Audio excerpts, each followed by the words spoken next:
চরিত্র চলে আসে। সেই মুহূর্তে মুহাম্মদুর রাসূলুল্লাহকে আল্লাহ পাক রব্বুল আলামিন পাঠায়। কেন পাঠায়? আল্লাহ ভোলা বান্দাকে আল্লাহর সঙ্গে মিলায় দেওয়ার জন্য। সেই নবীর উপরে দুরূদ পড়া আমাদের জন্য কত বড় গুরুত্বপূর্ণ আল্লাহ পাক নিজেই হুকুম করেছে, কিন্তু আমরা দুরূদ পড়ি না, দুরূদের ব্যাপারে গুরুত্ব রাখি না। আল্লাহ রাসূল ডাক দিয়া কয়, আমার কোন উম্মত দুনিয়ার জমিনে বসিয়া আমি নবীর উপরে দুরূদ পড়ার অভ্যাস করবে। তার মানে চলতে ফিরতে কোন মানুষ যদি নবীর উপরে দুরূদ পড়ার একটা অভ্যাস কইরা ফেলায়, সরকারে দো আলম কয় ওরা গবদাইর বাবারে, আল্লাহ রাসূল বলে আমার উপর দুরূদ পড়ার অভ্যাস যে উম্মতে করবে, ওই উম্মতকে কিয়ামতের ময়দানে আমার মাওলা পাক এই ফুলসিরাত বিজলির মতো পার করিয়া দিবে। কত সুন্দর সুন্দর আমল আমার মাওলা পাক দিল, যে আমলের মধ্যে মানুষের দুনিয়াবি কল্যাণ তো আছেই, আখিরাতের কল্যাণ আছে। বাবারা, মানুষ এখন আখিরাতের কথা তেমন শুনতেও চায় না। এই না শোনার কারণে মানুষ এখন দিনে দিনে পশুর মতো হয়ে যায়। এ আল্লাহ পাকের বান্দা বান্দিরা, বর্তমান দুনিয়ার মানুষের কি এক স্বভাব হয়ে গেল রে, সবাই খালি এখন খালি শর্টকাট চায়। কি চায়? বোঝে না রে, শোনা বাকিরা বোঝে না কি চায়, কথা কর। শর্টকাট বোঝেন, সব কিছু শর্টকাটে চায়। শর্টকাট মানে শর্টকাটে কেমনে বড় লোক হওয়া যায়, মানে অল্পতে কেমনে বড় লোক হওয়া যায়, কথা কয় না, কথা কয় না। অল্পতে কেমনে বড় লোক হওয়া যায়, অল্প টাইমে কেমনে ভাইরাল হওয়া যায়, অল্প টাইমে বাবারে নিজের সেলিব্রিটি বানানো যায়। এই দুনিয়ায় শর্টকাটে ভাইরাল হওয়ার ধান্দা ঢুকতে ঢুকতে এখন বর্তমান দুনিয়ার মানুষ শর্টকাটেও জান্নাত চায়। কথা কয় না, কথা কয় না। জান্নাতটারেও এখন শর্টকাটে চায়। ও বাবা, তুমি দুনিয়া পাওয়ার লিগে শর্টকাট খোঁজো, আমার মাওলার জান্নাত কিন্তু শর্টকাটে হবে না। এই জন্য বর্তমান দুনিয়ার মানুষ দেখবেন কিছু কিছু মানুষ আছে রে, জান্নাত পাওয়ার লিগে ভণ্ড পীরের হাতে হাত দেয়। কথা কয় না, ভণ্ড পীরের হাতে ল্যাংডা পীর, আগা করা গায়ে একটা সুতাও নাই, ল্যাংডা কবির গাছ থেকে সাতপুরার গন্ধ, এইটার পিছনে মানুষ ঘোরে। উদ্দেশ্য কি? ওরে বাবা, একের ভিতরে মাল আছে। মাল কি? কারণ আর কেরামতির গল্প শুনছি। কথা কয় না রে, কেরামতির গল্প শুনছে। কেরামতি মানে কার? আল্লাহ। ল্যাংটা দেখতেছো, ভিতরে হেভি জিনিস আছে। কি জিনিস? আরে উনি একটা গেলাসে হুদেছিল, গেলাসটা টাস করে ভেঙে গেছে। কত বড় কেরামতি, এটা বোঝে না। এর আগের বাবারা, কেরামতির মধ্যে কিছু নাই। সবচেয়ে বড় কেরামতি হইল আমলের মধ্যে। কথা কনা, কথা কনা। কেরামতি সবচেয়ে বড় কেরামতি আমলের মধ্যে। এই জামানায় যেই বান্দা বান্দি খুইজা খুইজা খুইজা খুইজা আমল করে, এই ব্যক্তির চাইতে বড় কেরামতি দুনিয়া জমিনে আর কিছু নাই। মানুষ এখন কেরামতি ধুইয়া সংক্ষেপে জান্নাত তালাশ করে। তুমি তালাশি করবা, জান্নাতের কেরাম কোনোদিনও পাবা না। এত সহজ জান্নাত আমার মাওলার, এত সহজ রে বাবা। কাজে কি বললেন? সব চাইতে বড় কেরামতি হইল আমলের মধ্যে। কেমনে বুঝাইতাম? এই এক বুজুর্গ আল্লাহ হজে যায়। কথা কি বুঝতে আছে? এক আল্লাহ বলি হজে যাইতেছে, হজে এনে হজে যাইতেছে তো পাহাড়ি অঞ্চল, তো এখন তো জাহাজ হয়েছে, বিমান হয়েছে, বেলেন হয়েছে, উলি ভুক করে উড়ে চলে যায়, ৬-৭ ঘন্টার মধ্যেই যায়। তো আগের আমলে মানুষ হাইটে হাইটে হজে যাইত। কথা করছে তো এই হজে যাইতো, হাঁটতে হাঁটতে যাইতো। তো এক বুজুর্গ হজে যাইতেছে, কারণ আসরের নামাজ পড়বে আর উজু করবে। এই উজু পানি খুঁজে পাইতেছে না। কারণ পানি না পাইলে কি আর এখন দিই। মাশাআল্লাহ, আপনাকে জ্ঞান আছে। আল্লাহ আপনাদেরকে মেধা বাড়ায় দিক, বলেন আমিন, আমিন, আমিন, আমিন। এই যে তায়াম্মুম করতে হয়, তায়াম্মুম করে কেমনে? শরীয়তের পরিভাষায় চতুর্মুখী ১ মাইলের ভিতরে যদি পানি না পাওয়া যায়, তাইলে সে কি করবে বলেন? তায়াম্মুম করবে। তো ওই বুজুর্গ দেখতেছে আসরের রক্ত তো প্রায় ভালোই হয়েছে, শেষ হবে ভাব, তা কি করা যায়? তায়াম্মুম করবো, তো শেষবার আরেকটা গুল্লি দিই, দেখি পাই কিনা পানি, কি কন? এই পানির আশায় উনি খুঁজতেছে, খুঁজতে এখন আল্লাহু আকবার, দূরে দেখছে একটা কুয়া। আবার কুয়া চেনেন আপনারা? এখনের ফুলা ভাত আর কুয়া চেনবে না, ডিজিটালে জন্ম হয়েছে, সুইচ টিপ দিলেই ভস ভস করে পানি ভরে, এরা কুয়া চেনবে কোয়ান্তে, কথা কয় না। 80-90-100 বছর বয়স যাকে হয়েছে, এনারা দুই একজনে কুয়া দেখতেও পারে। কুয়া মানে বলেন তো, ওই কুয়ার থেকে দড়ি বালতি দিয়ে উড়াইয়া মানুষ পানি ব্যবহার করতো না, মা বোনরা ওইভাবে পানি ব্যবহার করতো। এই কুয়া, সেই কুয়া উনি চোখে পড়ছে, দৌড়াইয়া কুয়ার কাছে গেছে, যাইয়া দেখে যে আরেক বিপদ। আল্লাহ, সে কুয়ার পানি 30-35 হাত তলে, কথা কি বোঝে? কুয়ার পানি একদম তলায়, একদম নামায়। আর আল্লাহ, সে কুয়ার পানি উড়াইবে কেমনে? দড়ি বালতি তো নাই, তাহলে কি করবে? আর হইল না, এই চিন্তা করে আর পাশে তাকায় দেখতেছে ছোট্ট একটা ঝুপড়ির মতো দেখা যায়, তার মানে মানুষ বসবাস করে। তাইলে ওরা নিশ্চয়ই এই কুয়া ব্যবহার করে, তাইলে ওদের কাছে মনে হয় দড়ি বালতি আছে। হ্যাঁ, তো দড়ি বালতির জন্য ওই বাড়ির সামনে যায় দাঁড়াইছে। একবার, দুইবার, তিনবার, 4বার ডাক দিছে, কেউ সারা শব্দ দেয় না, কিচ্ছু দেয় না। আরে আল্লাহ, সে সময় হয়তো শেষ হয়ে যায়। তো উনি ফিরে চলে যাবে, তায়াম্মুম কইরেই নামাজ পড়বে, আসরে সালাত পড়বে। তো এমন সময় শেষবার উনি চলে যাচ্ছে, তো বলতেছিল, বাবারে বাড়ির মধ্যে কেউ যদি থাহো তো একটু সারা দিলি ভালো হতো বাবা, আমার একটু উপকার হয়। কথা বলেন নাই? যেই বলছে আমার একটু উপকার হয়, এই সেই না ওই বাড়ির মধ্যে থেকে 8-9 বছরের ছোট্ট একটা মেয়ে বের হয়েছে, মাইয়া, ছোট একটা মাইয়া। এ মাইয়া বের হয়েছে, বাইর হয়ে আইসেই সালাম দিছে, আসসালামু আলাইকুম রাহমাতুল্লাহ। ওয়ালাইকুম সালাম। কি হয়েছে হুজুর, কি সমস্যা? কি রে বাবা, এতক্ষণ ডাকলাম। হুজুর, আমার মাও বাড়ি নাই, আব্বাও বাড়ি নাই, আপনি অপরিচিত মানুষ, আমি একা বাড়িতে, ছোট্ট মাইয়া, এই জন্যই যাকে জবাব দিচ্ছি না।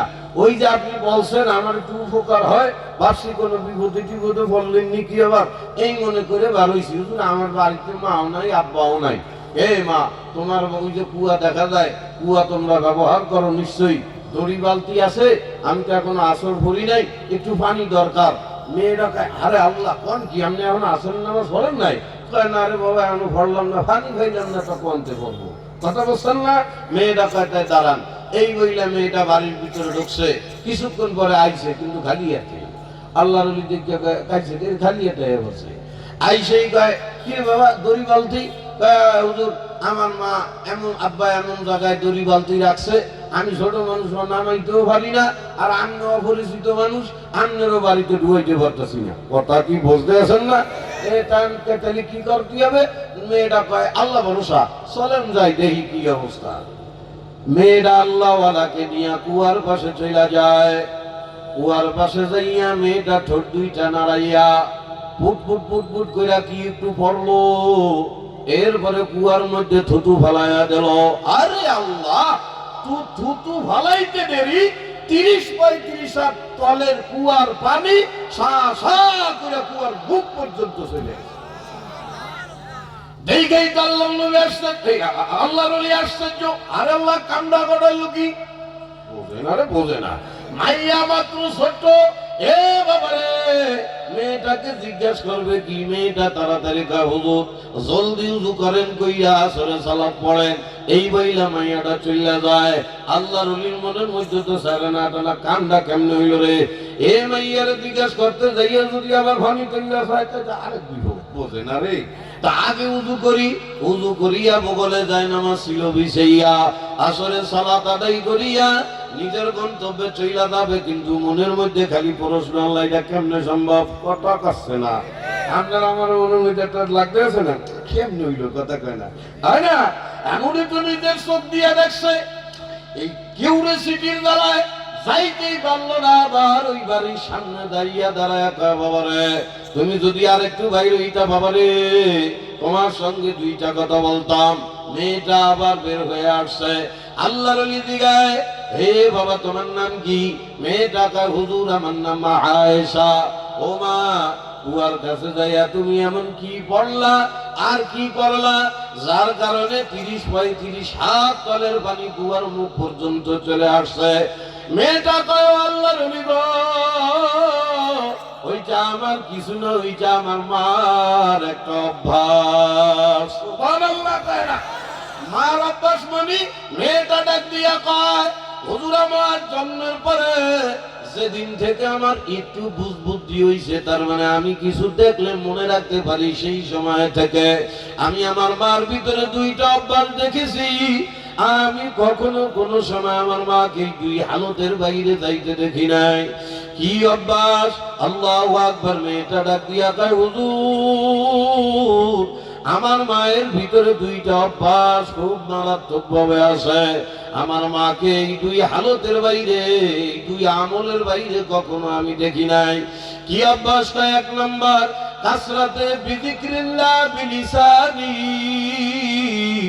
আমার মা সব সময় জবানে জিহ্বা দিয়া আমার মাওলার জিকির করে, লা ইলাহা ইল্লাল্লাহ। হাঁটতে চলতে উঠতে বসতে সব সময় আমার মা জিহ্বা দিয়া জিকির জারি রাখে। আমার আব্বার সঙ্গে যখন কথা বলে তখন আমার মার মাথা কিন্তু ডলতে থাকে জিকিরের তালে, কথা মনে হয় বোঝে না। আমার মাকে অনর্থক কোনো কথা আমি কোনোদিনও শুনি নাই। আরে জরুরি কথাও যদি মানুষের সঙ্গে বলছে রে, মুখ দিয়া কথা কইছে আর মাথাটা জিকিরের তালে তালে নাড়াইতে আছে। হুজুরে হলো এক নম্বর অভ্যাস, সবসময় কাসরাতে বিযিক্রিল্লাহ, আল্লাহ পাকের জিকিরের মধ্যে নিজের ডুবায়া রাখা। দুই নম্বর, যদি কখনো দেখছি জবানে জিকির নাই, আমি দেখছি আমার মা আল্লাহর নবীর উপরে দুরূদ পড়ে। হয় জিকির করে, তা নয় নবীর উপরে দুরূদ পড়ে। এই যে আমার মাকে আমি দেখছি, এই দেখতে দেখতে আমার মার ওই একটা স্বভাব অটোমেটিক আমার মধ্যে চলে আসছে। আমিও হয় জিকিরের তালে থাকি, তা নাইলে নবীর উপরে দুরূদ পড়ি। ওই কুয়ার কাছে যাইয়া কিচ্ছু না, আমি মাত্র 3 বার আল্লাহর নবীর উপরে দুরূদ পড়েছি। আল্লাহর নবীর উপরে 3 বার দুরূদ পড়িয়া থুতু দেওয়ার কারণে আল্লাহর নবীর দুরূদের বরকতে কুয়ার তলের পানি উপরে চলে আসছে। আর বর্তমান দুনিয়ার মা গো অবস্থা, আরে আল্লাহ রে, টিকটক দিয়া খাইয়া লাইলো, কথা কয় না, কথা কয় না। আর বর্তমান দুনিয়ার মহিলারা শেষ হইয়া গেল রে। আর আমার জান্নাতি মহিলারা, আরে আমার মাওলার প্রিয় আদরের কুদরতি হাতে বানানো মহিলা বান্দা বান্দি কি হয়ে গেল বর্তমান দুনিয়ার মহিলাদের। আগে মসজিদে গেলে ফজরের সময় অনেক বাড়ির মহিলাদের আওয়াজ গুনগুন গুনগুন আওয়াজ পাইতো যে নামাজের উপরে কোরআন তেলাওয়াত করতে আসে। আর বর্তমান দুনিয়ার মহিলারা ডিজিটালের নামে কি হয়ে গেল রে, 10টা 11টার আগে ঘুমে থেকে ওঠে না, কথা কয় না, কথা কয় না। শেষ করে বাবাই দিল রে। যেই ঘরের ভিতরে মহিলারা ফজরের নামাজের পরে ঘুমায়া থাকে, ও ভাই তোমার বউ যদি সকালবেলা ফজরের নামাজের সময় ঘুমায়া থাকে, তুমি যদি ফজরের নামাজের সময় বাড়িতে ঘুমায়া থাকো, কোন ফ্যামিলির মানুষ যদি ফজরের নামাজের সময় ঘুমায়া থাকে, ও যদি কোটিপতিও হয়, আল্লাহ পাক রব্বুল আলামিন ওই ঘরের ভিতরে জীবনে কোনোদিন রহমত আর বরকত দেয় না, কোনোদিনও দেয় না, জীবনও দেবে না, কোনোদিন সম্ভব না। খুব খারাপ লাগছে মনে হচ্ছে, এই হুজুরে আনলো গায়েটা হাই দেবো না, আমাকে ঘুমের বিরুদ্ধে করছে। বল বাবা, তুমি বিকাল 5টা পর্যন্ত ঘুমাও, তাতে আমার আসে যায় কি? পাগল অংশ কিনলেই গা বইলা যায়। ও বাবারে, মানুষ দুনিয়ার পিছনে পাগলামি করিয়া চড়ে কিনলেই গা, একটু রহমত শান্তি জীবনে সুখ শান্তিতে থাকার লেগা কথা কয় না। সুখ শান্তি বাড়ির আল্লাহ বাপের বাড়ির মোয়ানা যে তুমি কইলেই নিয়ে আসবা।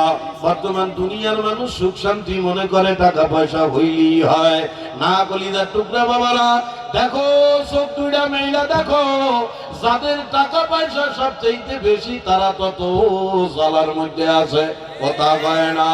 জ্বালার শেষ নাই, টাকা হইলেই শান্তি হয় না। শান্তি দেওয়ার মালিক কেডা? এই তোর কেডা কেডা কেডা কেডা? আরে আমার মাওলায় রাত এত বড় গুরুত্বপূর্ণ রাত দিয়েছে শরীরের আরাম দেওয়ার জন্য। ওয়াজআলনাল লাইলা লিবাসা ওয়াজআলনান নাহারা মাআশা। আমার মাওলা কোরআনে ডাক দিয়া কয়, ও বান্দা বান্দীরা, রাত দিলাম তোদেরকে বিশ্রাম করার জন্য, দিন দিলাম তোদেরকে পরিশ্রম করার জন্য। আর মানুষ এখন উল্লে ফেলাইছে রে ঠেলা, মোবাইলের ঠেলার দালায় সারা রাত বইসা বইসা মোবাইল ঠেলে সকাল 10টা 11টা পর্যন্ত ঘুমায়া থাকে, কথা কয় না। এই লিগে মানুষ এখন টাকা কামাইতে পারে, রহমত শান্তি পায় না। ও বাবা, হাদিসের থেকে বলতেছি, আল্লাহু আকবার। আল্লাহর নবীর মাইয়া ফাতেমা, নাম তো মনে শোনেন না জীবনে, আল্লাহর নবীর মেয়ে ফাতেমা ফজরের নামাজ আদায় করিয়া এ বাবারে বিছানায় ঘুমাইতে গেছে।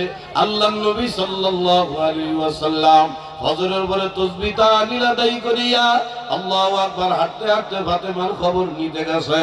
খবর নিয়ে দেখে ফাতেমা ঘুমানো ফজরের পর। আল্লাহ রাসূল ফাতেমারে ডাক দিয়া কয়, কি রে ফাতেমা, কামডা করলি কি তুই রে মা? ফজরের নামাজের পরে তুই ঘুমায়া গেলি। এ আব্বা জান, শরীরটা খারাপ ছিল তাই ঘুমায়া পড়ছি। আল্লাহর নবী কয়, খবরদার ফাতেমা রে, জিন্দেগিতে এই কাম আর কোনোদিনও করবা না।